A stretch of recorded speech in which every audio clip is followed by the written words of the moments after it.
He's just trying to tackle trade deficits and decouple America from its largest trade partner and move manufacturing back here. And part of that is also obviously going to be devaluing the US dollar and trying to force other vassal states that have played ball with the global trade design that America has set up in perpetuity, that exploits the global South and allows American consumers to be the domineering force on.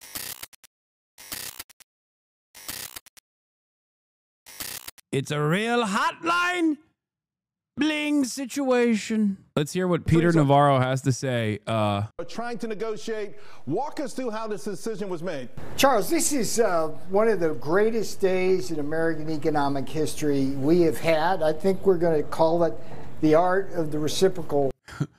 Chris Paul. Chris Paul makes pivotal three-pointer to cut the lead. Cut the lead at the 2. Okay? Trust. Look at all that green. Look at all that green, baby. The markets are loving it. Trade deal. And I'll tell you, all the nervous Nellies on Wall Street who try to undermine us consistently underestimate the power of the president to negotiate. What have we got here? We are at a place now where we have a broad-based 10% global tariff on. Well, we negotiate over the next 90 days. Bro, they even flipped the Fox business logo green. Oh my God. And the entire background is green. Oh, these people are so funny. Oh my God. I love Regime Press. Regime Press is excellent. Okay. Look at all the green, baby. Look at all the fucking green. Who have come to us. And the mission, Charles, in these negotiations is to dramatically reduce our trade deficit, level the playing field, get rid of all the tariff differentials, get rid of all the non-tariff barriers. Yesterday, everyone was like, the stock market is just about the top 10% of wealth. Who gives a f if it's all red? You're stupid for caring about it. Today, they're like, oh my God, America's back, baby. America's back like it never went away. So what's the take? Is this artificial ups in the market, but it will go down again soon? Yes. I think the faster people understand that, one, money is fake and has never been more fake than it is right now.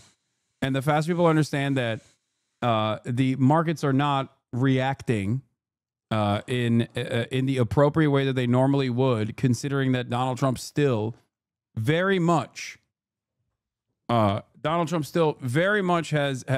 caused inflation with the broad 10% tariffs that he slapped on and the 124% tariffs he slapped on to China, alongside the Chinese tariffs on U.S. goods as well, which is, you know, somewhat significant, especially for like soybean, for soy manufacturing. But all of that is going to lead to incredible instability. The only reason why the markets are rebounding right now is because at least he's not nuking the entire planet. They still have tariffs on raw materials. China is withholding them too. Like nothing is fixed. But there's also this. Reporter asks, would you consider exempting some larger companies that have been hit hard in the markets? Trump, we're going to take a look at it. How will you determine that instinctively? He's going to give some of, oh my God, it's literally happening in the exact same ways that I said it would. What did I tell you?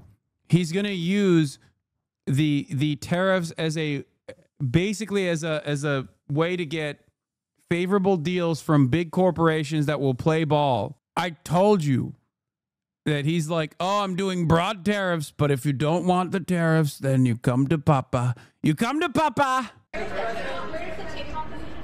Turkification.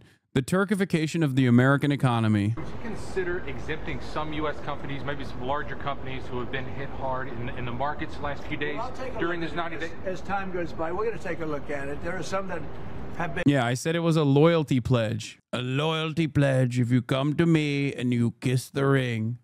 If you come to me and kiss the ring, maybe I'll give you respite from the tariffs. Hard. There are some that, by the nature of the company, get hit a little bit harder, and we'll take a look at that. Yeah. How do you determine the next 90 days? Just instinctively, more than anything else. I mean, you almost can't take a pencil to paper. It's really more of an instinct, I think, than anything else. The China tariff wiped us out overnight. I'm laid off and my team is dissolved. Holy shit. Oh, I'm sorry, chatter. You know what's seen where Putin made all those oligarchs sign a paper or something on camera, something in the mid 2000s? Trump really wanted his own version of that. Oh, it was a labor dispute. You're talking about that labor dispute that took place where Vladimir Putin was like, you're going to listen to the demands that the labor union is making. And then he literally personally was like, I don't see your, what was it? Was it what was the name of the dude? He straight up was like, I do not see your signature on this piece of paper. You will sign now. Deripaska, yeah. Deripaska! I do not see your signature on piece of paper. Do that at the behest of any fucking labor union. He would do the exact opposite. So there's that too. Are dropshippers safe from all this? No, dropshippers are dead. It's done. So, but another example of this is what we talked about earlier, that Trump wants the US dollar to remain the global reserve currency. He has threatened countries that de-dollarize with tariffs. He threatened 100% tariffs on BRICS countries, which now represent 55% of the world population. And yet at the same time, he says that he wants to reindustrialize. But yeah, look, Amazon cancels inventory orders from China due to tariffs. Boom. Major hit to drop shipping in general. In order to reindustrialize the US. Another thing that I told you was going to happen. The dollar has to come down. It's extremely expensive. Even some major US banks are saying that the US dollar is extremely overvalued. You talked about how the Federal Reserve has significantly raised interest rates in recent years, which has caused many other currencies to depreciate against the dollar. So if Trump wants to reindustrialize, he has to tackle this issue unless he wants iPhones to cost $5,000 to produce. He says he wants to produce this stuff locally, but it's so expensive. He's not even going to be able to export it because it's going to be so uncompetitive internationally because of the very expensive dollar. So to me, this seems to be another major contradiction that Trump, he wants to punish countries that de-dollarize, and he says he wants to reindustrialize, yet he also is engaging in these policies like tariffs that only push the dollar further up. So it seems like something has to break at Ben Norton is literally living my dream in China right now. Some point. Do you think that it's possible for this strategy to work, for the US to reindustrialize with such an expensive dollar while threatening other countries to de-dollarize and putting on tariffs that keep driving up the dollar? And I'll add one other part of this question. He also has chosen the... This is M. HUD, by the way. This is what he looks like.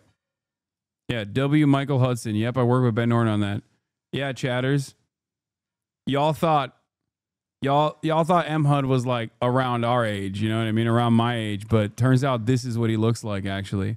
He is our age. He just looks like this. It's because he spent so much time in the library building out his brain so that he could be the smartest economist. Wait, I don't know if you're lying. Yes, dude. What do you mean? The billionaire hedge fund manager, Scott Bessent, to be his treasury secretary. There are 13 billionaires in the Trump administration. These are people who are not going to want to bring down the dollar because that would hurt Wall Street. Because the stronger the dollar gets, the richer they get with all of their U.S. financial assets. So, I mean, what's going to break? What's going to happen here? Well, there are a number of things you've said. To begin with, there's a great misunderstanding, and that's because money and debt are blind spots in the economic education of that people get in the United States. And Trump follows a sort of neoliberal blind spot in not looking at the industrialization and international finance is a interrelated economic system. The fact is that in theory, the idea is that if only you will lower the dollar's exchange rate, that will make American exports more competitive with European exports and China's exports. That's crazy. What American exports? America's deindustrialized. Let it devalue the currency by 90%. 90%. It'll take 10 or 15 years to recreate the industry that America has outsourced to foreign countries. America doesn't have the production to lower its prices on. It has control of the world oil industry as a center of American diplomacy. It has American agriculture, but it doesn't have industrial exports, cars. It's trying to maintain its idea of industry is information technology. Well, we just saw that go poof with the deep sea Chinese information technology. The problem is that what is deindates and makes it impossible to reindustrialize is the United States is no longer in an era of industrial capitalism. It's finance capitalism. And the aim of the financial companies, whether it's they're making steel companies or auto companies or computer companies, is to increase the price of their stocks. Most financial fortunes in the United States and Europe are not made by earning profits on production. They're made by capital gains in their stock prices. And the capital gains are financed mainly by debt leveraging from banks at low interest rates to buy one stock, or to, if you do make profits, you pay them out as dividends to increase your stock prices. I think I've said on your show before that 92% of the Standard & Poor 500 cash flow profits are paid out as dividends and stock buybacks, not as industrialization. Now, Trump is, you can... This is a byproduct of the financialization. That's it. Everything's computer, but actually, instead of everything's computer, it's everything's bank. Everything's a bank now. We no longer value manufacturing output. Everything's computer bank money. It's all of it. All of it. Everything is bank. See an example in what's happened with Intel in the United States. The United States wanted to prevent China from getting computer chips, imagining that if the United States blocks computer chips from China, China will say, oh, we give up. We don't know how to produce computer chips. Well, obviously, China's gone way ahead, but Intel has been blocked from selling computer chips to China. And the Intel stock has been plunging because its CEO has said, well, wait a minute, our biggest single market is China. Now that we've lost the Chinese market, our profits are way down. And if we don't make profits, how are we going to get the money to finance research and development? We've got to support our stock by using the few profits that we are left for us to make, stock buybacks, and paying out as dividends to support our shareholders. So essentially, the United States has been cutting its own throat with its industrial throat with financialization, and the fact that the whole objective of American corporate industry isn't industrial anymore; it's financial. And if you've created a way of making America's comparative advantage in finance, then you've lost your advantage in industry. And can any economy that does not produce industrial exports, does not produce exports or products that other countries want, except maybe liquid natural gas and farm products, can that really dominate the world? If you've outsourced all of your industry, all of your research and development, if you've stopped your infrastructure spending in order to cut taxes on the wealthiest financial classes so that they can make out more money instead of the economy rebuilding its bridges and infrastructure and developing like it used to do, then you're going to have the United States becoming a failed industrial economy, and that's what's happened. So in that, yep, still have the war industry. Okay, Great. Stocks down, so savings are getting crushed. Bond yields surging, so America needs to pay more interest on its debt. Dollar down, so everything the U.S. buys abroad is more expensive on top of the tariffs. Massive tariffs, which are a huge additional tax on Americans, further eating away at their spending power. American companies see surging costs and more difficulty doing business abroad with the retaliatory measures and boycotts. All for what? So Americans can start making socks instead of Bangladeshi workers, so the U.S. government can raise more money to fund an already insanely bloated military-industrial complex? Absolutely senseless. This was the analysis last night. So much winning. Mr. President, we're winning so much. See, but hey, guess what? Yeah. Stock market is rebounding big time. So everything is good. This, to me, unironically spells disorder. Like the very fact that Donald Trump threatened to do the nuclear option and then only scaled it back to like, you know, a smaller nuke instead, directed at China, and people are like, no, everything is fixed now. Everything is fixed, is so fucking stupid. Where things stand, 1 week after Liberation Day, tariffs on China will go to 125% from 104% on Wednesday and from 20% on Tuesday. Tariffs on all the countries except Russia, North Korea, and Belarus will be at 10% for the next 90 days. Tariffs on steel and aluminum are 25%. Tariffs on imported cars are 25%. Canada and Mexico face tariffs of 25% on goods that aren't eligible for USMCA. I don't understand how people are looking at the situation and going, no, this is good. This is actually a good thing, I promise. Let's see what Fox News said, though. Now that we covered this extensively, let's take a look at what Fox News is saying about this beautiful rebounding of the market. Masterful gambit time. Statement regarding his America First trade plan. As you all know, the president just put out a statement announcing an additional tariff on China. The tariff on China will now go up to 125%. Because China imprudently decided to retaliate against the United States. And as I said at the podium yesterday, when you punch at the United States of America, President Trump is going to punch back harder. In that same vein, we have had more than 75 countries from around the world reach out to President Trump and his team here at the White House to negotiate better trade.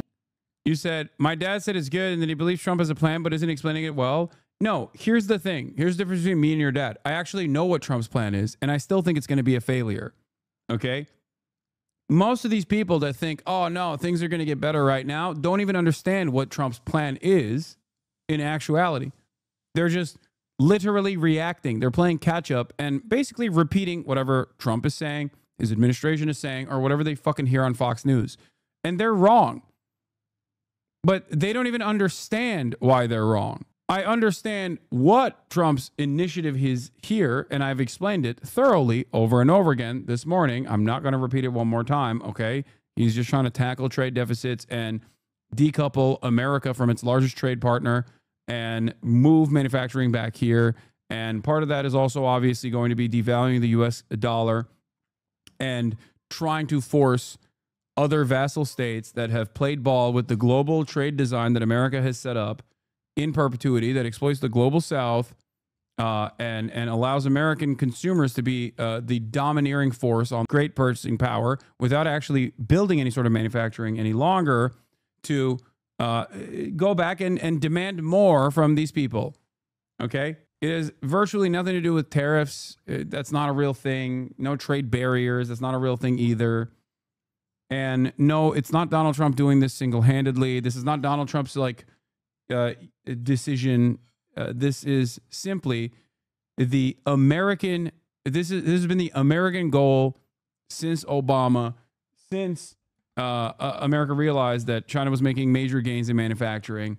Trump just is the guy who did it, who followed through on it. Deals for the American worker. We have been overwhelmed with the amount of requests from countries around the world. I'll let the Secretary speak to that. We will continue with the tailor-made negotiations that I spoke about yesterday. In the meantime, there will be a 90-day pause on the reciprocal tariffs as these negotiations are ongoing, and the tariff level will be brought down to a universal 10% tariff. The Secretary here has been a huge part of the President's trade team, of course, and will continue to lead these negotiations moving forward, to look out for the American worker, which is always President Trump's goal. So I'll kick it over to our great Treasury Secretary, Scott Bessent. Good, thank you. And we saw the successful negotiating strategy that President Trump implemented A week ago today, it has brought more than 75 countries forward to negotiate. It took great courage for him to stay the course until this moment. And what we have ended up with here, as I told everyone a week ago, this is literally them not staying the course. What do you mean he stayed the course? This is a decision. This is an announcement of not staying the course. I told you that he was just going to look at like any kind of like initiative, that these governments will say and chalk it up as a victory. That's precisely what happened. He's like, look at us, we did it. Major victory here. I'm not backing down from my insane, from the ridiculous moves that I've been making. Yeah, all according to plan. In this very spot, do not retaliate and you will be rewarded. So every country in the world who wants to come and negotiate, we are willing to hear you. We're going to go down to a 10% baseline tariff for them, and China will be raised to 125 due to their insistence on escalation. Secretary, thank you for doing this. Let me ask you 3 quick things, if I could, just for the sake of clarity, because the markets are open and they're wondering. First of all, Mexico and China, are they part of this 10% universal? Well, China, no, China. Mexico and Canada, are they part of the 10%? Yes. Okay. Second, given then that you have the rest of the world essentially calling it, it's not China, is this now just all about China? Well, it's about bad actors, and what we will see is some of the very early countries are China's neighbors. That we're going to see. I'm seeing Vietnam today. Japan's at the front of the queue. South Korea, India. So we will see. And as I've repeatedly said, and President Trump has been saying it for years, China is the most imbalanced economy in the history of the modern world, and they are the biggest source of the U.S. trade problems. This is their own design, okay? I need you to understand something. When they say China is cheating, they are cheating. What they mean is China's manufacturing capabilities and its state-funded enterprise makes it so that it is impossible for other nations to compete with the price points that they to the price points that they fucking manufacture goods around the globe. That's what they're saying. They're saying that China is not operating by the rules that we designed, even though we unironically designed the rules so we could get cheap goods from China. They're beating us on their own on the game that we've designed. We set the rules, and they're beating us now within the structure, within the framework that we created, and we don't like that. It's fucked up. And indeed, they are problems for the rest of the world, because what we've seen is that as the U.S. announced the tariff wall last week, many of those goods have already started flooding into Europe. So as you see it now, this trade war is China versus the rest of the world? Well, I'm not calling it a trade war, but I'm saying that China has escalated, and President Trump responded very courageously to that, and we are going to work on a solution with our trading partners. If I could just, excuse me, Raquel, if I could just add to what the Secretary said. Many of you in the media clearly missed the art of the deal. You clearly failed to see what President Trump is doing here. You tried to say that the rest of the world would be moved closer to China, when in fact we've seen the opposite effect. The entire world is calling the United States of America, not China, because they need our markets, they need our consumers, and they need this president in the Oval Office to talk to them. And that's exactly why more than 75 countries have called, because the United States of America is the best place in the world to do business. And as the president has shown great courage, as the secretary has said, in choosing to retaliate against China even higher. Elena, go ahead. Hi, thank you, Treasury Secretary Hasan. Can you explain more of the decision making on what feels like a reversal here? I mean, these went into effect less than 15 hours ago, these tariffs. Why the pause now? What led to that? No. Again, President Trump created maximum negotiating leverage for himself, and which tariffs went into effect 15 hours ago. The ones that we have lowered went into effect a week ago. They were announced a week ago, and we have just been overwhelmed by the response from mostly our allies who want to come and negotiate in good faith. So we are expecting them to come with their best deal. As I said a week ago today, don't retaliate, hold your ground, let's see what happens. And China, they kept escalating and escalating, and now they have 125% tariffs that will be effective immediately. Mr. Secretary, go ahead. The 90-day pause on the reciprocal tariffs, is that because of the whiplash that we've been seeing across the financial markets? How much was, what we saw in the stock markets, a part of this decision? No, it's because because of the large number of inbounds. We've had more than 75 countries contact us, and I imagine after today there will be more. So it is just a processing problem. Each one of these solutions is going to be bespoke. It is going to take some time, and President Trump wants to be personally involved. So that's why we're getting the 90-day pause. Clarification. Mr. Secretary, there was a tweet that you and Secretary Lutnick were in the Oval Office with the President talking about this. Can you talk about what that conversation was like and what you guys said to one another that led to this decision? Look, it's all the President's decision, and the President had a level in mind to raise the China tariffs, and then he had the 3-month, essentially the 3-month pause in mind, and we were discussing the exact wording. Sorry? Of course. It's the president's decision. It's the president's decision. It was the president's decision to wait until today. And again, as I've said in the past, no one creates leverage for himself like President Trump. Mr. Secretary. All of our allies called us, except the EU also implemented a 25% counter tariff, if I'm not mistaken. So I don't know what he means by that. He claimed that everybody backed away, but the EU did not. Shelby, go ahead. At least completely back away. What does the President want to see by this, I think it's July 9th deadline to keep things paused? Is it just trade barriers coming down, or is it more than that? These are trade negotiations, but if countries want to come and offer other things, I talked about yesterday that we are thinking about a big LNG project in Alaska that South Korea, Japan, Taiwan are interested in financing and taking a substantial portion of the offtake. But again, in essence, that is trade because it will decrease the trade deficit that we have with those countries. So everything's on the table. Raquel, go ahead. A clarification on the pause. What happened to those countries who just had 10% baseline tariffs, like Brazil and others? Are they still going to have this 90-day pause? Because you were saying that there will be a tariff of 10% for others. So what happened to those who just had a 10%? Yeah, that's going to remain. And do you call this an embargo to China? Pardon? You call this an embargo to China, a trade embargo? I'm not sure what you mean by the word embargo. 125% tariffs, like those, and then it is an embargo. Like 100 and fucking.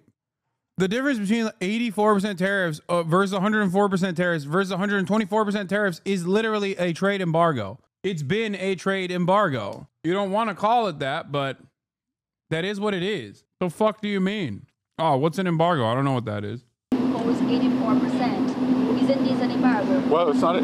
It's China's decision that we have the deficit with them. They sell us almost 5 times what we sell them. So again, I think it's an own goal by China. Mr. Secretary, Mr. Secretary, with this, does this signal that you're confident that you're going to be able to strike a satisfactory deal with all these 75 nations that approach you? It signals that President Trump cares about trade and that we want to negotiate in good faith. And as I said, each one of these is going to be a separate, bespoke negotiation So we are confident that having seen the other side of where this could go, and it was like I said last week, the market didn't understand. Those were maximum levels. The countries can think about those levels as they come to us to bring down their tariffs, their non-tariff trade barriers. We're going to discuss currency manipulation, subsidy of labor and industry. Told you. That's it. China is cheating because they subsidize their industry. They're cheating. Their products are too good and too affordable. Understand that that is what they mean when they say China is cheating. Every person predisposed with political economy will openly say this without even recognizing the irony, because their worldview is so dogmatic. Their worldview is so hyper-capitalist that they're like, what do you mean? What? Like, no, you can't do that. Yeah. And at no step of the way does anyone go, wait a minute, why don't we do that? And it's not like China is acting as though they're not doing this. They're like, yeah, we're a transitional socialist state. The state owns all of our enterprise. The state owns virtually everything. Sure, it still operates within this private sector where there's a market, yada yada yada. But ultimately, the state has desires or has initiatives in terms of global trade that that the private sector will follow through on. Secretary, thank you. Will the pause also apply to the sectoral tariffs that the president has announced, pharma, lumber, anything else? No, it's on the reciprocal. So those will still be coming here soon, right? Mr. Secretary, as far as the negotiations with the 75 Andrea, go ahead. Mr. Secretary, so I want to ask you about what you're doing here. So the market is reacting crazily, right? I haven't seen it. Do you think that this move is going to sort of change and calm down the market reaction? What? Do you think the markets have tanked, right? There's been a lot of volatility in the market, not just in terms of stock markets, but also in terms of bonds. So will this move, in your mind, do you anticipate that this is going to calm the markets down? Well, I think what we've seen, I think the willingness by more than 75 countries to come and negotiate, I think now the market understands that everything they saw last Wednesday was a ceiling, and now we have a 10% temporary floor. And I think the market, my 35 years in the market, I always wanted certainty, so I think we've got more certainty. But Mr. Secretary, Maggie, go ahead. Mr. Secretary, why do people assume this is the last word? The president began this morning saying, be cool. 5 hours later, he announces a new policy. Why will investors in the market assume that this is it? Because, again, as I said, we've given 90 days, and the only certainty we can provide is that the U.S. is going to negotiate in good faith, and we assume that our allies will too. And in terms of certainty, we will see what China does. But what I'm certain of is that what China is doing will affect their economy much more than it will ours, because they have an export-driven, flood the world with cheap export models, and the rest of the world now understands, because when we put up our tariff wall, those exports were already flowing to the rest of the G7 and to the global South. And you think Mr. Secretary, how much of this decision was driven by the bond market cratering overnight? What is happening with bonds? Is China selling their bonds? I have nothing that says that, and we actually had quite a good 10-year auction today, and all this was, again, this was driven by the president's strategy. He and I had a long talk on Sunday, and this was his strategy all along, and that, you might even say that he goaded China into a bad position. They responded. They have shown themselves to the world to be the bad actors, and we are willing to cooperate with our allies and with our trading partners who did not retaliate. It wasn't a hard message. Don't retaliate. Things will turn out well. What's your message? What do you mean? There's still tariffs. How good actor in this situation? Wow, I can't believe China I can't believe China retaliated to our tariffs. They showed the world that they are bad actors. Don't you understand? You're not supposed to do that. Political articles saying that the countries were getting calls back. These negotiations with these 75 countries, how long will that take? Will it be a matter of weeks? Will it be a matter of months? Do you expect financial markets to be stable during that time period? Well, we've started with a 90-day pause, and we will see if more countries turn up, what will happen. But we have a meeting with Vietnam today, and we have one of the largest trade deficits with them. So I'm hoping it will move in a good direction. I was at the Japanese ambassador's house last night for the Cherry Blossom Festival, which was quite festive. And he and I had a good chat. They are going to send a deal team over. So we'll see. These are complicated negotiations. These are imbalances that have taken decades to create.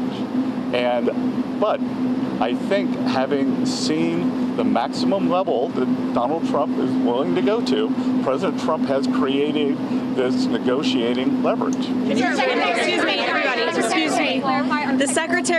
me. The secretary is obviously a very busy man. As he has said, he's had more than 75 countries that the trade team has to respond to. I'd just like to end with this. For decades, Republicans and Democrats have said that these unfair trade practices are ripping off the American people, are ripping off our country, but nobody has ever done anything to address it. We finally have a president here at the White House who is playing the long game, who is doing what is right for the American worker and our industries here at home, and he has put together a fantastic team in Secretary Bessent, Secretary Lustnick, the entire trade team who will be focusing on negotiating these good deals to put the American workers first, and we're going to get to work to do that. Thank you. What about the EU? What about the EU? They retaliated this morning. Hey everyone, I'm Emily Compagno. Amazing. Catch me and my co-hosts Harris Faulkner and Kaylee Mack every weekday. Now, just a few minutes before we came on air, a sudden social media post from Donald Trump turned all his tariff plans upside down again. Based on the lack of respect China has shown to the world markets, he declared, "I am hereby raising the tariff charge by the United States of America to 125%. As for the countries which he said had not, at my strong suggestion, retaliated in any way, shape or form, I've authorized a 90-day pause and a substantially lowered reciprocal tariff during this period of 10%. It took several questions to the White House press secretary to establish that this was a universal flat rate and not on top of the existing 10% already imposed. That's all perfectly clear then, is it? Well, in our first report tonight, here's our Washington correspondent, Siobhan Kennedy. I know what the hell I'm doing. I know what I'm doing, and you know what I'm doing too. Last night, President Trump claimed he knew what he was doing as he unleashed a barrage of reciprocal tariffs on dozens of countries around the world. Thank you. The president has just announced a 90-day pause. But in the last hour, yet more chaos, as the president abruptly announced on social media a 90-day pause. The stock market surged as investors took heart and screens quickly turned green. But exempt from the tariff pause was China, on which Trump hiked levies for the second time in 24 hours, this time to 125%. Beijing had already retaliated with an increased 84% levy on US goods, its finance minister earlier insisting Beijing would not back down. We will continue to take resolute and strong measures to safeguard our legitimate rights and interests, he said. There was also retaliation from Europe that targeted iconic products like Harley-Davidson motorbikes with a new 25% duty that will also hit American chickens, soybeans and ice cream. The incoming German Chancellor was equally resolute.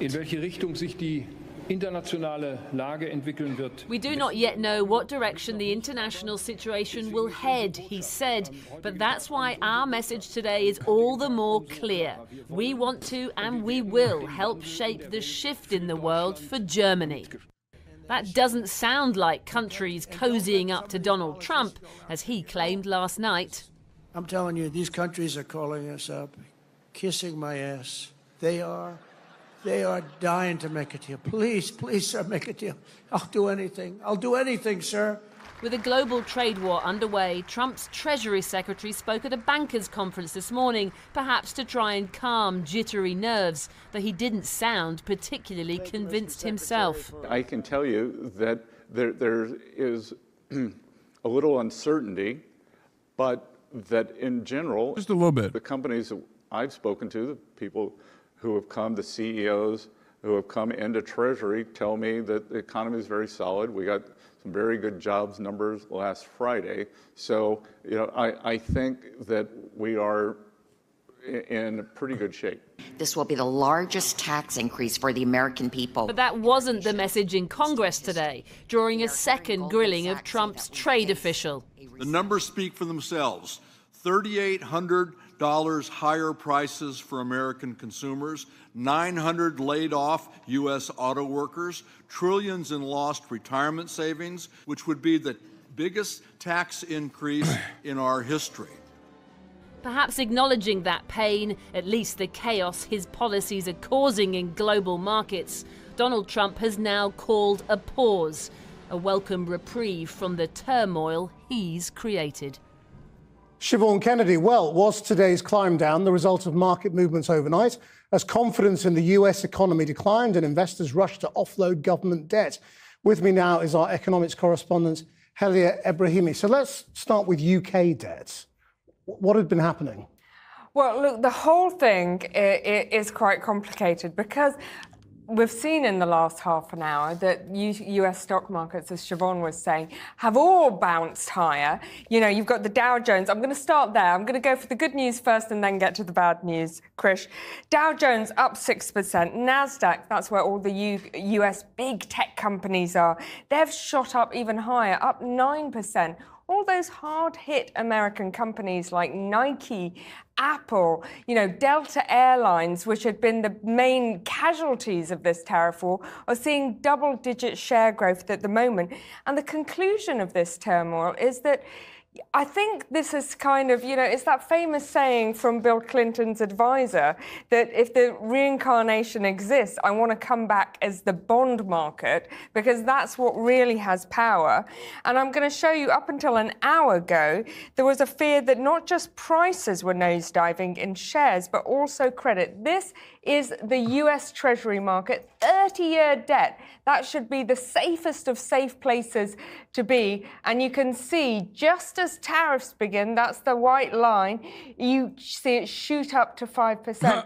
Now, that is really bad news for the administration and traders and market analysts all talking about what's the circuit breaker, what's going to stop this. And that was the opposite of what they intended. That's the opposite. And it's very strange as well to see bonds go up, government debt go up. You know, this means there is a loss of confidence in not just shares, but actually the USA. And you were asking a moment ago about what does this mean for UK debt? Well, we're going to bring up another chart for you. This spreads not just across the US and to other corporate bonds, but also to the UK. You can see the UK debt price, which was already quite spicy, Krish, has gone up to 5.64%. And that is all because people are losing confidence. Is that trust territory? Well, the similarities with trust, that is away from trust. You know, we're still away from trust in terms of the change in gilt yield. So that's the highest level. I do love that Liz Truss was such a spectacular failure that they literally invoke her name to basically explain a phenomena of a political figure crashing and burning in spectacular fashion in an incredibly short period of time. Like she has become the benchmark for political failure. Since 1998, but it's not the biggest move which we saw with Truss. The similarities with Truss, Krish, is that we've seen some chaos in the market. You know, prices going up, going down, crashing all about and moving critically to the credit market. And you've got big leveraged positions, which means that prices are moving very quickly, very violently. Things like oil going down, things like the dollar going down, things like US Treasuries going down. When that happens, Krish, policymakers worry not just about prices, not just about recession, but does the whole market system break somewhere? And it is that kind of question about, is there enough liquidity? Is something going to break along the way that I think has stayed his hand? And this is not over, is it? Well, no, it's definitely not over. It's a reprieve. As Siobhan was saying, it's staying his hand for 90 days. But remember, China, which is the world's second biggest economy, still has tariffs. Not only still has tariffs, but he's increased the tariffs. Trump's increased the tariffs to 125%. Now, that is still going to have ramifications.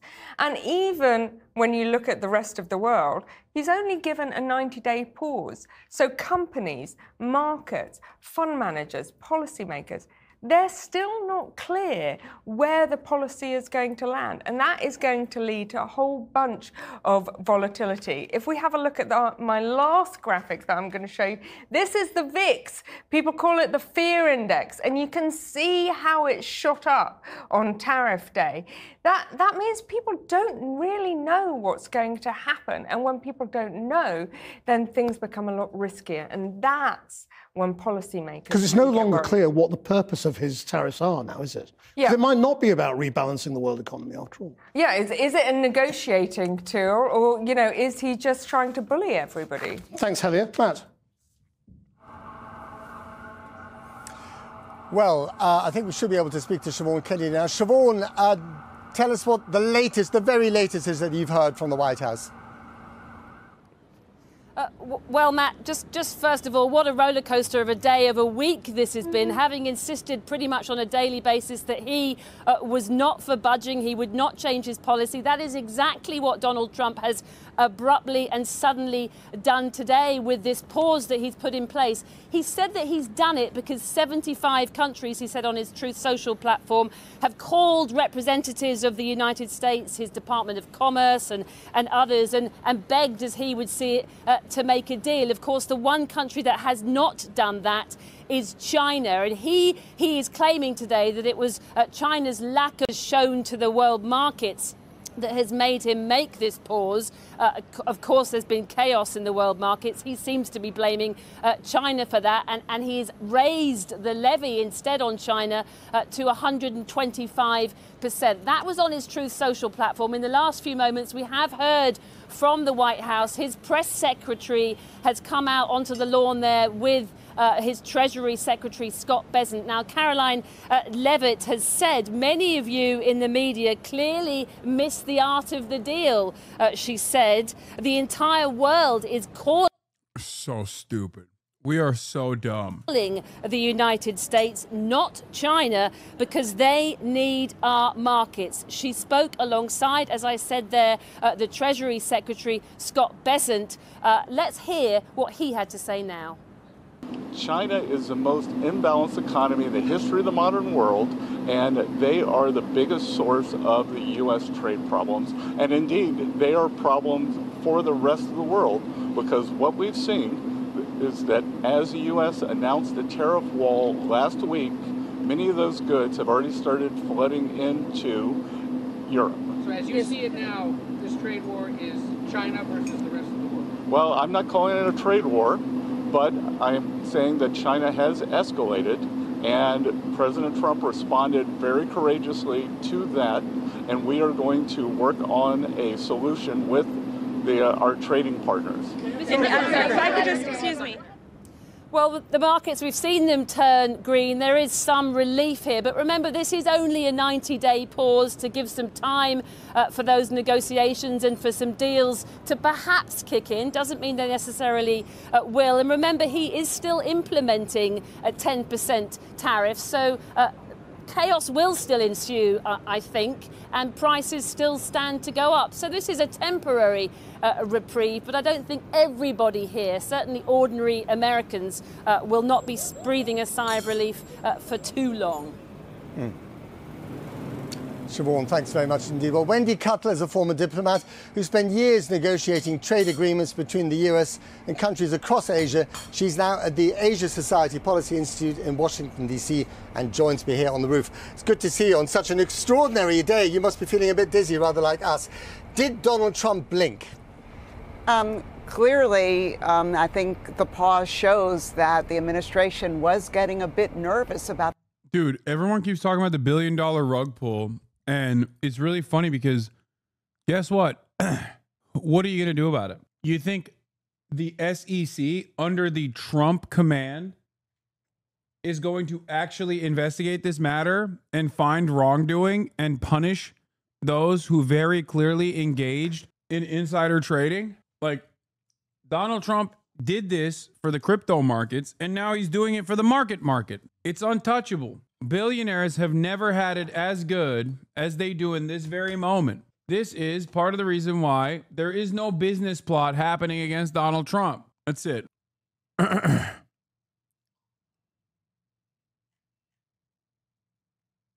What is this? The Trump administration is reportedly planning to kill a $400 million grant from the Biden admin that would boost steel manufacturing in America's Rust Belt, including J.D. Vance's hometown of Middleton, Ohio. Nice. Why? I don't know. TLDR, Washington correspondent for CNBC, the new U.S. tariff rate against our two largest trading partners is either 10%, 25%, or 35%. And so far, no one I've reached out to at the White House has been able to tell me which. Thank you for the pause, Donald. Okay, dude. Don't send me fucking autism capital or whatever. Series of executive. He's doing big money moves, dude. He's doing things that you can't even understand. The economic fallout of these tariffs. So this 90-day pause, while applying to most countries but not China, is a welcome development. So is it people like Scott Bessent, the Treasury Secretary, who's a very rich man in his own right and credited for having a big financial brain, and the other titans of Wall Street who rang up Donald Trump over recent days and says, lay off, you got to be kidding? Well, I'm sure they learned about. Yeah, Jamie Dimon made the boss call, and Trump was like, sorry, Mr. Dimon, I apologize. I'll fix it. When you ruin global trade because you're bored, but then Jamie Dimon makes a boss call and you go, all right, my bad, bro. Shit. This president, he has his own mind and makes his own decisions based on his own considerations. Now, what about China? I mean, 125% tariff on China, that's unprecedented, isn't it? It's unprecedented, and frankly, it ends trade between the two countries. Right. China has already responded with higher tariffs, and I think this, by the way, is precisely why I said like 104%, 124% doesn't fucking matter. It's effectively a trade embargo. That what's now going to happen is both sides have exhausted their tariff application, so now they may look elsewhere. To other tools and other weapons they can use against each other, and that concerns me. And who is this more damaging for, China or the U.S.? I think it depends who you ask. But what do you think, as someone who's dealt with both sides? I think both sides are going to feel pain from this. But given China's relatively weak economy, I think the pain will be greater on them. But I also think that the Chinese are in it for the long term. I think that they can endure, and Xi Jinping will do what he needs to do to help them weather through this storm. They have a higher pain threshold than American society, presumably. Yes, yeah. And I mean, to what extent is this about politics and not really about trade? Look, it's hard to distinguish both of them. I think this started as a genuine trade dispute. I think now it's getting into politics, but it's also getting into personalities of people. China has a stronger economy, better capabilities in manufacturing, the capacity to also boost domestic trade in times of need, secondary markets that they've set up so that if this uncertainty becomes a reality where America severs ties with China, that they can at least like restructure their outflowing exports into other places. And yet, for some weird reason, they're like, nah, China is weak as fuck. Bro, my goddamn Bilibili accounts are popping, dude. American blogger watches Hasan's speed tour. 256,000. 922,000. What the hell's going on, dude? Hasan Lemon Brother? What does that mean?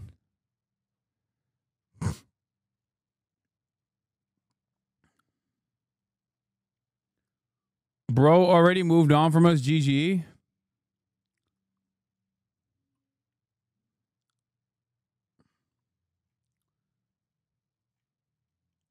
It means you're jealous. Hasan Lemon Brother.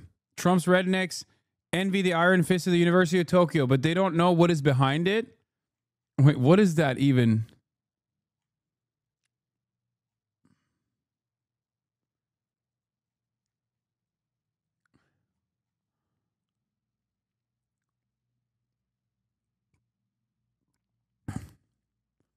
Brother Tiao Mei, I looked at Bilibili and I didn't expect there to be so many Chinese, so many fans of China. I searched for XC HasanAbi speed and I couldn't stop laughing when I saw my good brother's perverted behavior.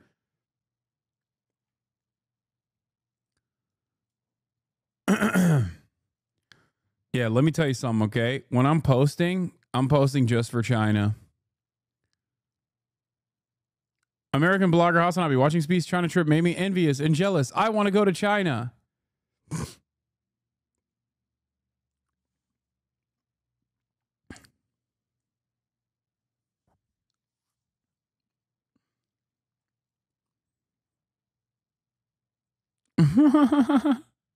They call iShowSpeed hyperthyroidism, brother. Brother hyperthyroidism, by the way.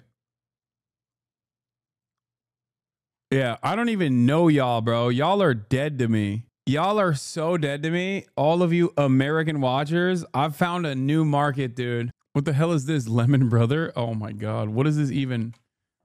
What does this even mean? What does Lemon Brother mean? Like that I'm jealous?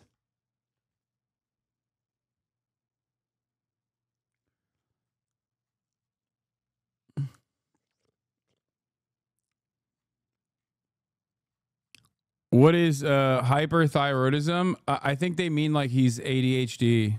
Well, and how they negotiate. And let's just say both China and the U.S. right now, neither is blinking and both are escalating. The Trump administration has repeatedly said, as have other administrations, that China has used unfair trade practices. Asmongold? There's Asmongold heads in China?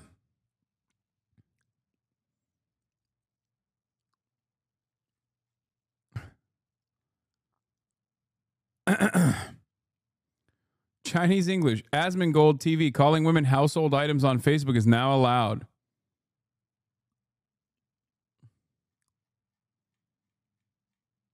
Yeah, he don't got no motion in the Chinese markets in the same way that I do. Okay, you see that? He doesn't have motion in the Chinese markets. That's why I'm leaving you guys behind. I'm leaving you guys behind.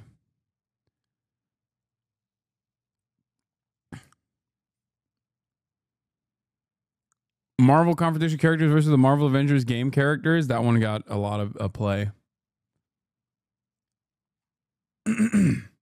Wait, what? It's actually a racist comment. Hyperthyroidism is extremely prevalent in black communities. Seeing the other racism he's faced in China, I wouldn't be surprised. You think random Chinese netizens are calling him hyperthyroidism because they know that it's extremely prevalent in the black community? Are you fucking insane? No, it's because I suspect that Speed opens up his eyes real wide sometimes, and I think that's what they're referencing. Like he has high energy, and probably because of his reactions in general. I doubt that it's because they are that's a stretch, I think, or it's probably a mistranslation. Obama. All right. Let's keep going. Stealing intellectual property rights, etc. We know the score. Do they have a point? And will this redress some of that, do you think, in the future? Hasan, you're underestimating races that use sickle cell as a slur. Dog. We're talking about Chinese people. They don't know enough about black culture or black people in general to know, like, well thought out, deep lore racism memes. That's my point. Well, clearly, there are valid concerns about not only the openness of the Chinese market, but how can you compete against Chinese companies that are receiving subsidies and all types of financial assistance and assurances from their government? So these issues. Jiakong J translates to hyperactive bro in English. It's a Chinese internet nickname for iShowSpeed, reflecting his energetic personality. Jiakong means hyperthyroidism, but it's slang for hyperactive, and J means brother or bro. There you go. It's somewhat of a mistranslation. What? I don't think it's because of hyperthyroidism implying that you have bulging eyes. I don't even think it's that. I think it's just that he's hyperactive. Why do Americans try to find racism in anything? The cotton bouquet wasn't racist. Ordering KFC via drone delivery is not racist. And hyperthyroidism refers to his energy because the first meme that blew up of him shouting. Your community got more woke than you? My community is always more woke than me. I yell half the time I'm in here yelling at the people who are more woke than me. Issues need to be addressed. And those countries like Indonesia and Vietnam or Cambodia, which were hit with massive tariffs, partly because they were doing some of China's business and then selling it to the US, presumably they live another day, don't they? Or another 90 days. Yes, but during these 90 days, they are going to be pressured to take a number of steps, including reining in Chinese investment and Chinese trade that's moving through their borders. And from your experience of dealing with trade issues, do you think this is a lasting reprieve? I mean, what's going to happen after 90 days? Are we back to where we were on Wednesday? I guess you have to be a psychologist more than an economist, right? 90 days right now in this world seems like a long time. So I'm keeping my fingers crossed for our negotiators that they can find some solutions with countries, particularly in Asia. And just Britain was planning, a very calibrated response of their own tariffs against the US that hadn't yet kicked in. Presumably, they're part of that reprieve, aren't they? The way I read it, they are, even though they just announced today some tariffs in response to earlier tariff measures from the Trump administration. So I think they're also given the reprieve. And again, I think the EU and the US can use that time to negotiate. Wendy Cutler, thank you very much indeed. Thank you. Well, also today, Canada has confirmed that it will impose a 25% retaliatory tariff on certain vehicle imports from the United States. A short time ago, Prime Minister Mark Carney hit out at Mr. Trump, accusing him of rupturing the global economy. Listen. We've seen the impact of this chaos. Volatility in global financial markets, retirement savings being put at risk. And here in Canada, President Trump's tariffs are threatening Canadian labor and Canadian business. They're putting people's livelihoods in jeopardy. And I think we should... I love you. This is just me, but you definitely got rose-colored glasses for China law. I know for a fact you've seen the videos of people giving speed KFC and that girl straight, saying she's an N-word killer. Let's not act like it's not a major anti-blackness there and that Chinese people are babies. They don't know what they're talking about. No. I literally covered all that here. What are you talking about? I'm not saying that there's no racism in China. What the fuck? I'm saying that that's basic levels of racism, okay? That's just like basic ass, what you see is what you get, clear-cut racism. The national nickname for speed being hyperthyroidism, brother, is probably not some deep lore racist shit, and more so just that he is hyperactive. Jesus fucking Christ. Also, literally everywhere IShowSpeed has gone, there's been insane amounts of racism. That's just the reality of being black, unfortunately, in an otherwise white supremacist world. Like, did you guys not see the way he was treated in like fucking Poland and shit? Yeah, anti-black racism is a universal principle at this point. I didn't say that they were... I never said that like IShowSpeed has experienced zero racism. I'm simply saying the most common way of referring to him is not like some inside baseball national super racist meme, most likely. Now that we don't really know whether that 25% retaliatory tariff from Canada still applies. Now, joining me here is Mark DePlacido. Also, China literally likes speed more than many of the other countries that he's visited. Like, probably likes him the most. Not due to the color of his skin or whatever, but because he is an incredibly successful, incredibly popular American content creator who is cutting through, who's cutting through all of the noise and all of the anti-China propaganda and showing his audience of very young people that China is not the backwards peasant nation, but instead a nation that has actually surpassed the United States in living standards in many instances, especially in the tier 1 cities. Okay, that's it. They fucking love him. A policy advisor for the conservative economic think tank American Compass. Thanks for coming on the program. Thank you for having me. Same question to you. Did Trump blink? Yes, I think last week what we saw was the president really reset the entire U.S. trade paradigm and as an effect, the world paradigm.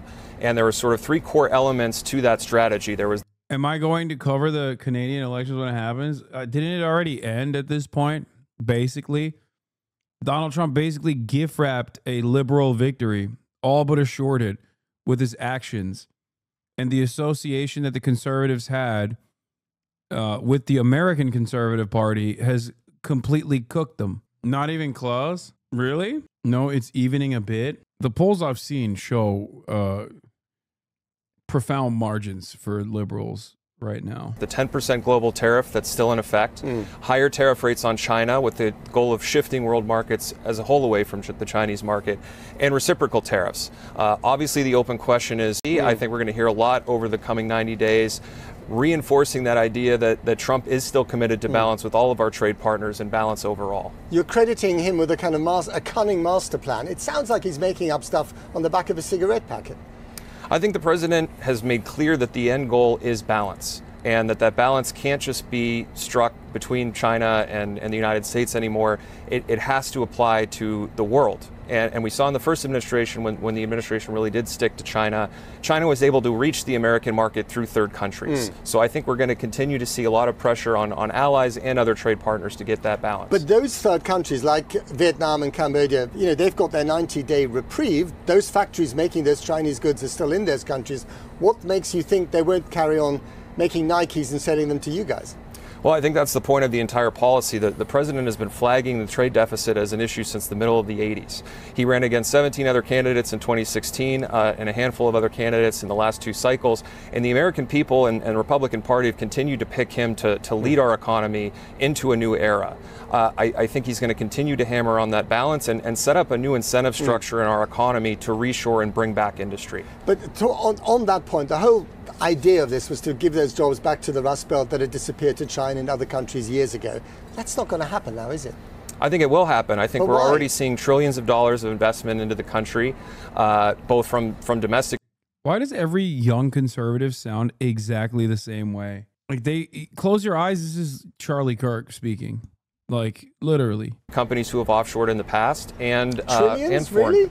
Trillions. The administration. Yeah, trillions, totally. You haven't seen it yet, but, you know, I have it on good authority. This is the other thing. It's like Donald Trump is so used to straight up fucking lying, is so used to lying that he just like lies about everything. And people have no way of even demanding the truth. Like there's nothing that you can get out of him. Or he's just like, yeah, no, they're giving straight up trillions, dude. There's a factory being built in every corner right now. You don't see it, but it's happening. Is now saying there's up to $7 trillion of pledged investment, and we're going to see increased capacity in the country as a result. But he's just buckled and decided to give a 90-day reprieve, which means that those jobs that were supposed to go to the Midwest are probably not coming anytime soon. At the end of the day, Donald Trump is going to listen to his rich friends more, is he not? Completely More unfair than to blue-collar characterization. workers. I think that's a But what's completely just happened, unfair isn't it? characterization. No, the president kept a 10% global tariff in place on all of our trade partners and over 100% tariff on China. He's going to continue to keep pressure on our other trading partners and make very clear to him that he... Yeah, no, totally. It's so unfair, this characterization. Everything is really good. Donald Trump did not back away from the He tariffs. is willing to stick out the pain. He stuck it out for a week after $6 trillion disappeared off of our stock index. He's clearly not concerned about Wall Street over Main But Street. even yesterday he was saying, you know, there's not going to be a... Also, there is no concern for Main Street. What are we talking about? He is applying a de facto 10% price increase across the board for Main Street. That's what a tariff is. It's a sales tax. It's a regressive sales tax. The notion that he's not actually helping Wall Street but helping Main Street is stupid. No. Yesterday, he was fucking Wall Street and Main Street. Today, he's still fucking Main Street. Main Street is not getting a good bargain out of this. Main Street wasn't even doing well when Wall Street was getting fucked. They were getting fucked too. What are we even talking about? A reprieve. We're going to carry on with this policy, and today he blinked, he buckled. And after a week, the markets at the end of the day is something that he listens. Like, has anyone in the Trump administration even encountered the question, what do you say to a broad universal sales tax, like a 10% increase in the price of all commodities coming into the United States of America, as the United States of America is still a import economy? Don't you think that that will harm the American working class, Main Street, if you will? No, I think he listens to trade partners who are willing to come to the table and cut a deal. And I think he's going to put pressure on those countries and multinational companies in our country to do what's right for the American people and our economy in the long term. Some of these countries that were given these extraordinary tariffs, like Cambodia, or Laos, they didn't buy your stuff because they simply can't afford it. It's not as if they were putting tariffs on your products. They just can't afford to buy American computers or American cars. Wasn't the punishment of those countries just unfair cruelty? Well, the other side of the question is what the trade deficit represents, which basically represents Americans consuming $1 trillion more than we're producing. America can't afford to buy these goods year after year at a rate of $1 trillion and sustain that in the long term. And what happens, just finally and briefly, with China now? I mean, there's a full-on trade war with China, 125% tariffs from your side versus 84% from their side. Where does this end?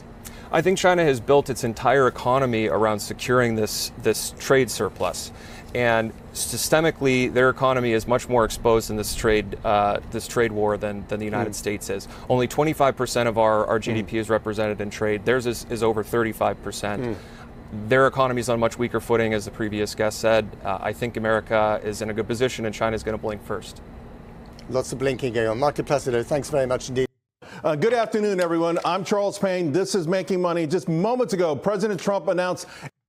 Dude, regime press. Sung Min Kim says, a spokesperson for Whitmer said she was surprised that she was brought into the Oval Office during President Trump's press conference without any notice of the subject matter. Her presence is not an endorsement of the actions taken or statements made at the event. What the fuck? Why did she go? It just doesn't make any sense. Like, she's just like, oh, they just duped me. They were like, hey, can you please come into this room? We have something important to show you.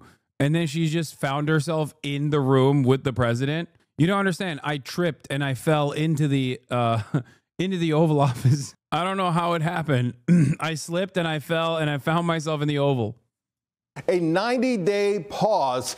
And let's get right to it. Joining me now, Trump's top trade advisor, Peter Navarro. Peter, okay, so we've got 90-day pause. We've got the post from Truth Social behind me, essentially isolating China. The tariffs are going to go higher, but you've got a 90-day pause. We just heard from Scott Bessent. 75-plus countries are trying to negotiate. Walk us through how this decision was made.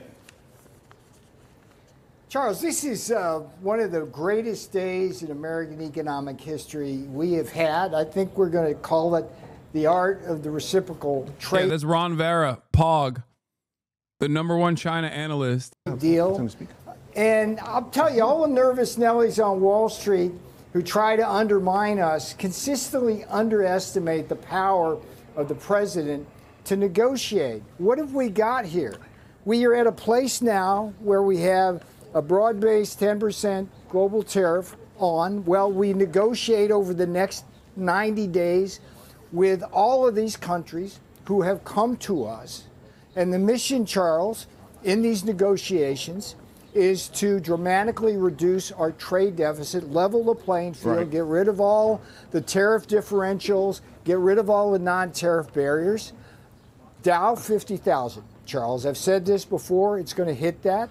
We're going to have a broad-based recovery in the S&P 500. Peter, We're going to pass let me a tax jump cut in for a second. And get us. Let me jump in no for a recession. second because you talked about the nervous Nellies on Wall Street, and by the way, I'm in that camp as well. I wasn't nervous, but I understand. But you understand how people felt and all the anxiety and all of the negative news stories. But some are saying it's the market, particularly the bond market, that pushed the White House into this move. Oh no! We had a great bonds market selling today, and no. Except Trump literally said that.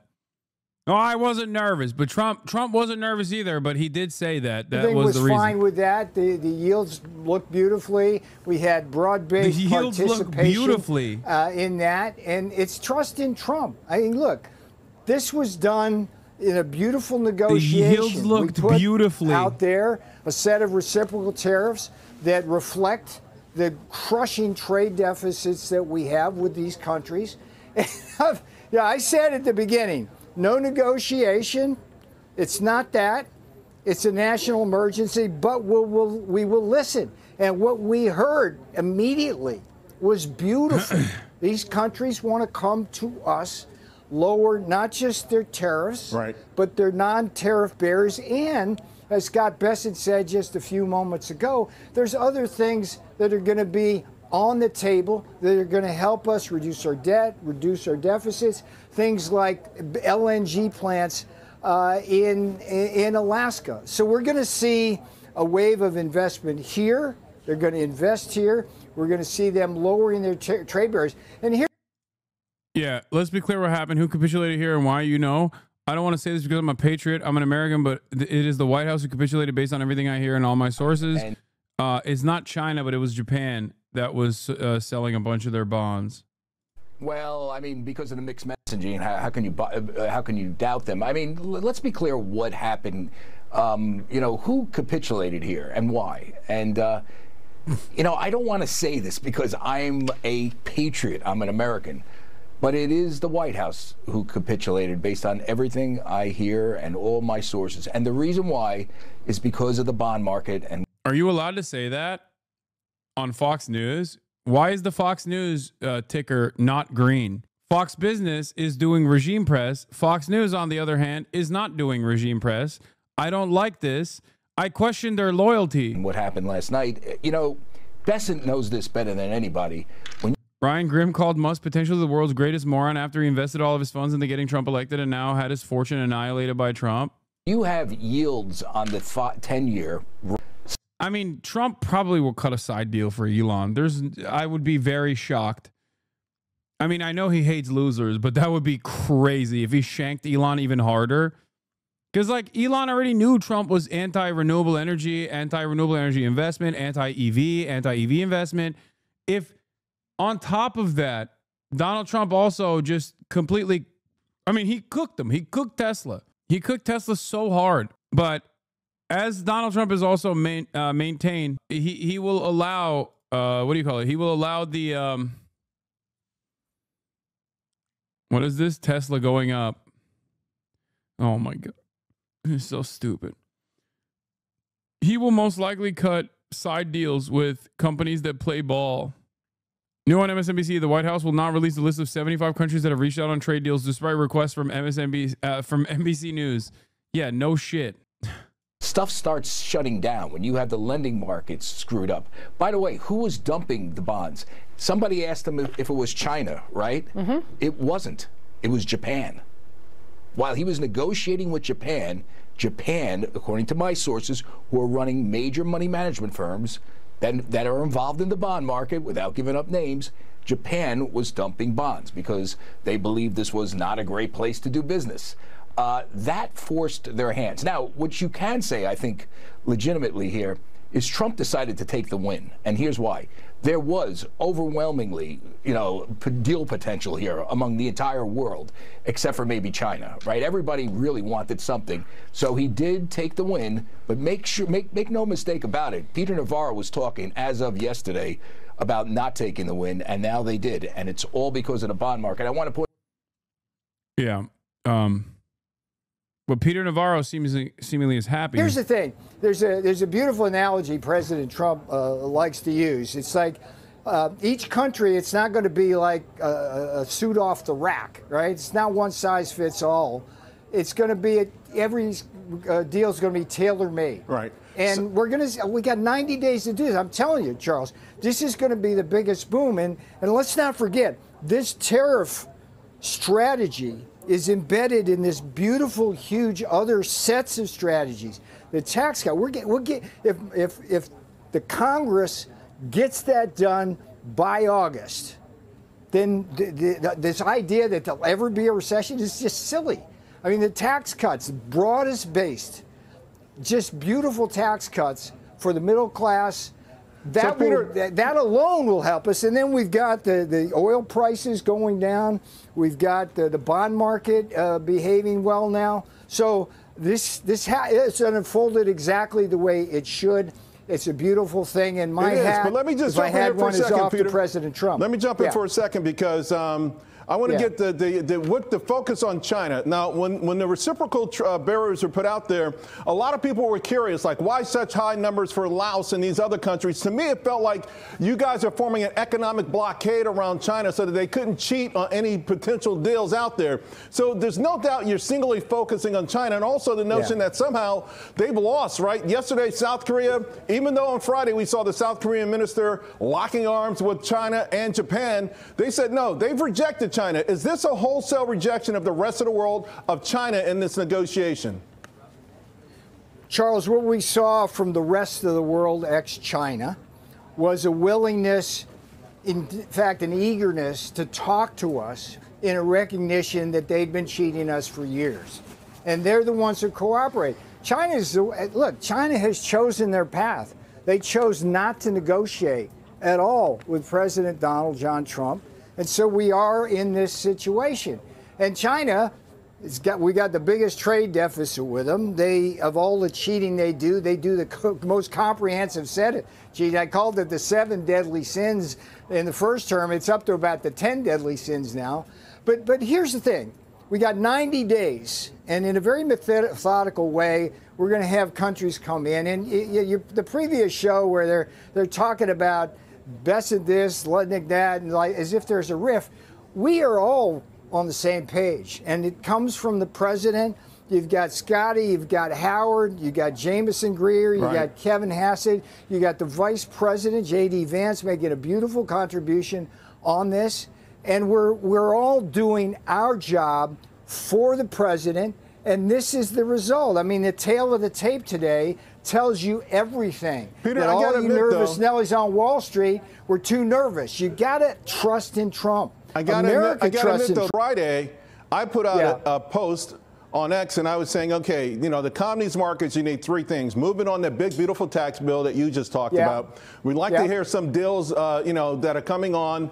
And then I said, more Besant, right? Because it felt like he was more of the architect. And then, of course, the Donnybrook that you've had with Elon Musk. Is today in some way a repudiation of you? Are you taking a back seat and Besant now in the driver's seat? As I just said, it's the whole team. I mean, we work together beautifully. I mean, Scotty's one of my best friends. We've known each other for years now. I'm not disputing that you're friends, but I'm just saying with respect to messaging, because yesterday or the day before, you talked about going after these deficits in a way that scared the market. Everyone says, okay, let's get a fair, level playing field, but it felt like you wanted to go further. Well, I mean, look, no, not at all. No, look. Bannon said this once during the first term. I'm the default strategy. In a way, if they don't want to cooperate, then they get tariffs. Okay? If they cooperate, we talk to them. I mean, it's a beautiful thing. And I'm telling you, look, Charles, if you went behind the scenes and actually sat in on some of these meetings, we got really smart people. Each has their own comparative advantage. We all get along. We all have great ideas. There's no disputing that. And the president, is the one who got. I thought this was not a hostile interview. I didn't realize it turned sour for Navarro. It's this whole thing. And you and I have been friends for a decade, and we've had some Donnybrooks on the air over that time. But the fact of the matter is that it felt like, in many ways, you and also Lutnick were mucking up the public relations aspect of this. Come on, Charles. Don't read everything you read. Believe everything you read in the fake news. I mean, all right.